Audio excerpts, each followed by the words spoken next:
Olá, retornamos aqui com o curso Governança Corporativa para ser um exemplo dentro dos aspectos da Lei 13.303. O módulo 5 e o último módulo do curso fala sobre a Lei Anticorrupção. Vamos iniciar com um fato. Saiu na revista Exame: esquema da Petrobras é eleito segundo maior caso de corrupção.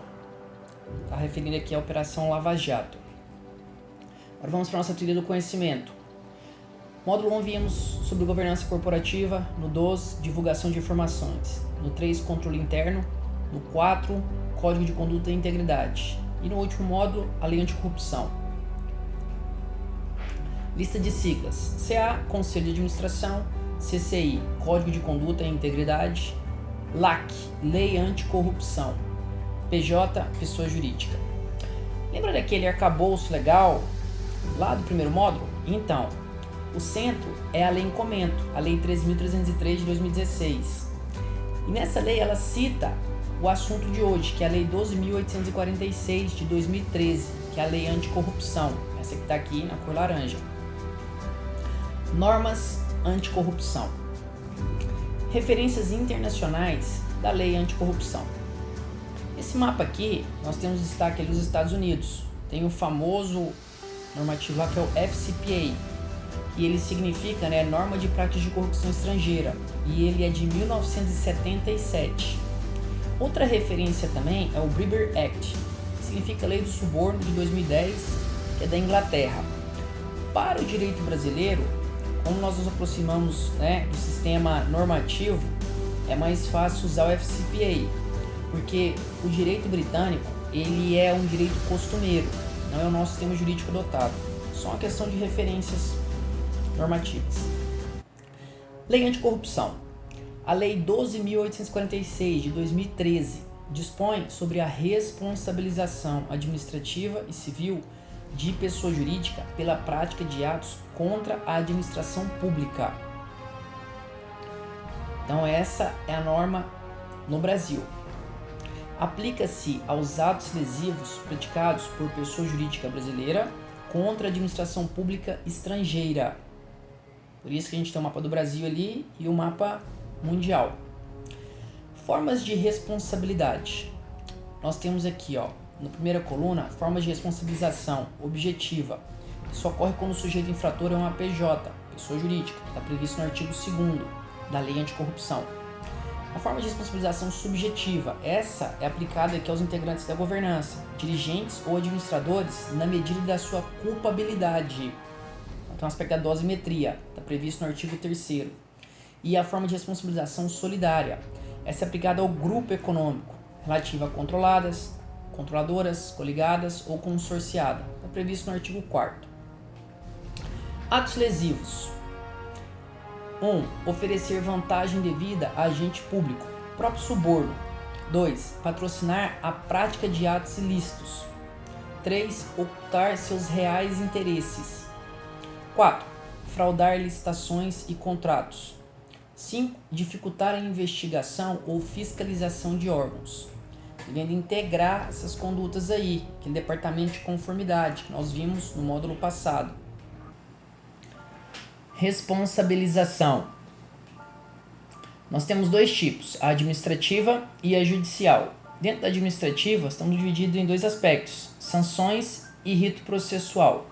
As sanções administrativas são duas, multa e a publicação extraordinária da decisão condenatória, funcionando como uma contra-propaganda, impactando até o risco de imagem aqui da empresa. Dentro da judicial, as sanções são em 4, o perdimento de bens, a suspensão das atividades e a dissolução compulsória da pessoa jurídica, ou a proibição de receber incentivos, subsídios, doações, empréstimos, que a gente chama de sanção financeira. Lembrando que dessas 4, apenas a primeira pode ser aplicada às estatais. Quanto ao rito processual, na responsabilização administrativa, ela está prevista dentro da Lei Anticorrupção, gerando o processo administrativo de responsabilização. Já a judicial, ela segue um rito processual da Lei da Ação Civil Pública. Dosimetria. Os pontos a se considerar: 1. Gravidade da infração. 2. A vantagem oferida. 3. a consumação da infração. 4. O grau de lesão ou perigo de lesão. 5. O efeito negativo da infração. Integrar essas partes.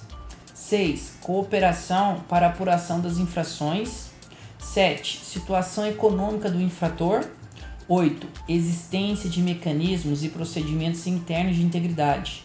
Auditoria, incentivo à denúncia de irregularidades e aplicação efetiva de códigos de ética e de conduta.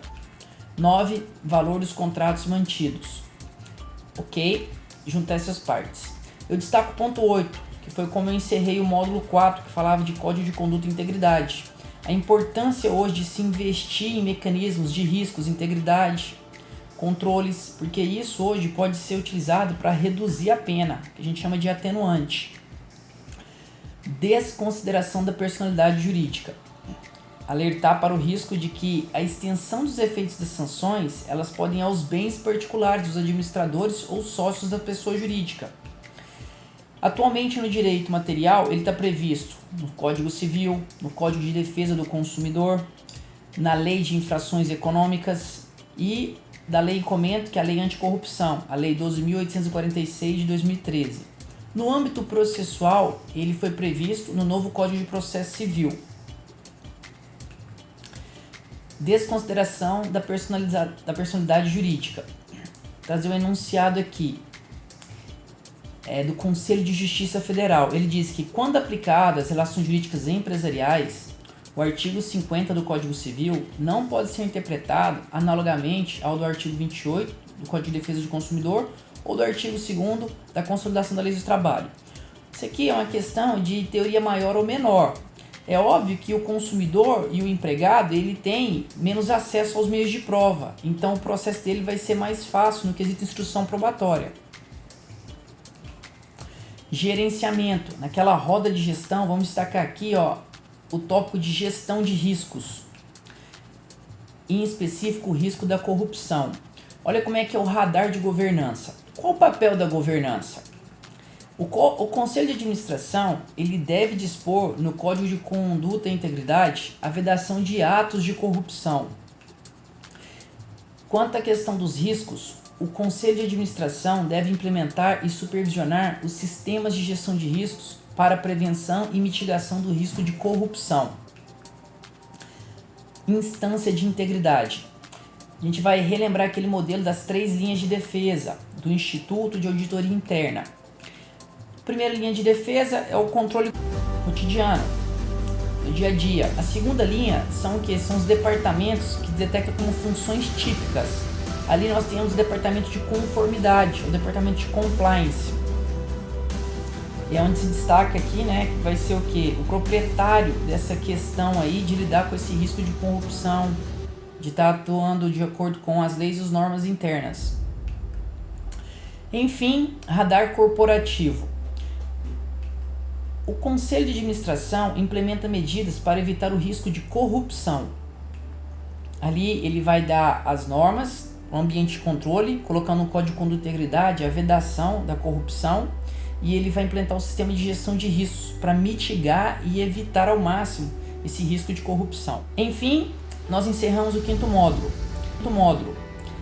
Eu sempre encerro com uma frase que é da minha autoria, ela está nos meus livros. Ela diz que ainda que demore a atingir sua meta, durante o caminho, você é exemplo. Eu falo assim, tem 3 morais aqui. Quais são as 3 morais? Independente da situação que você esteja passando, tem que ter resiliência, mas mantenha-se alegre. A alegria é um dos grandes fatores da resiliência. Durante o caminho, você vai ter opções. O caminho fácil, que é a fraude, a corrupção, e o caminho certo. Escolha o caminho certo.